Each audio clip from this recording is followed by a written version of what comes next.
Harishankar Yadav RJD के मौजूदा विधायक हैं और हरिशंकर दिवंगत सांसद मोहम्मद शहाबुद्दीन के राजनीतिक पुस्तकालय से ही निकले हैं, इसलिए हरिशंकर हर तरह की कुर्बानी देने को तैयार है। कुर्बानी 2025 के विधानसभा चुनाव को लेकर के देनी है और कुर्बानी जिस व्यक्ति के लिए देना चाह रहे हैं उन्हें वो लोग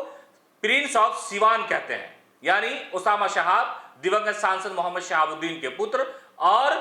हिना शहाब के पुत्र उसामा शहाब के लिए कुर्बानी हरिशंकर यादव देंगे। हरिशंकर यादव रघुनाथपुर विधानसभा से मौजूदा समय में आरजेडी के विधायक हैं और जब सरकार में फ्लोर टेस्ट होने, सरकार बनने और बिगड़ने का मामला था, उस वक्त हरिशंकर की बड़ी चर्चाएं हो रही थी। चर्चा इस बात की थी कि वो हिना शहाब के इशारे के बगैर न तो पार्टी के खिलाफ जा सकते हैं और न ही पार्टी का समर्थन कर सकते हैं। हालांकि ये मामला उस वक्त का था, लेकिन अब जो सियासी बिसात बिछाने की बात हो रही है वो ये हो रही है कि उसामा शहाब की दिली ख्वाहिश है कि वो रघुनाथपुर से ही चुनाव लड़े। हालांकि उन्होंने क्या हिसाब किताब बैठाया सियासत का वो जानते हैं, लेकिन मामला ऐसा है कि वो सिवान की किसी भी सीट से चुनाव तो लड़ सकते हैं, लेकिन उनकी इच्छा है, उनके कार्यकर्ताओं की और जो साहेबवादी लोग हैं उनकी ये ख्वाहिश है कि उसामा शहाब रघुनाथपुर से चुनाव लड़ेंगे तो वो चुनाव आसानी से जीत जाएंगे। तो ये पहली शर्त है कि भाई रघुनाथपुर से लड़ा जाए, लेकिन रघुनाथपुर में मौजूदा समय में जो विधायक हैं हरिशंकर यादव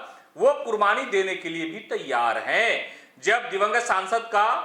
देहांत हुआ उसके बाद से लगातार उनके परिवार के साथ एक सारथी बनकर के खड़े रहने वाले हरिशंकर को आपने देखा होगा कि जब उसामा के परिवार में शादी का प्रोग्राम चल रहा था, इस दौरान भी वो एक तरह से समझिए कि गार्जियन की भूमिका निभा रहे थे और मेहमानों की बड़ी खिदमत करते नजर आए थे। तो कहा यह जा रहा है कि सियासी तौर पर जो कुर्बानी है हरिशंकर वो दे सकते हैं और खुशी खुशी ये जो कुर्बानी है खुशी खुशी वो दे सकते हैं कि उसामा शहाब के लिए रघुनाथपुर की विधानसभा की सीट जो है वो छोड़ी जा सकती है और उस सीट पर उसामा शहाब चुनावी मैदान में होंगे।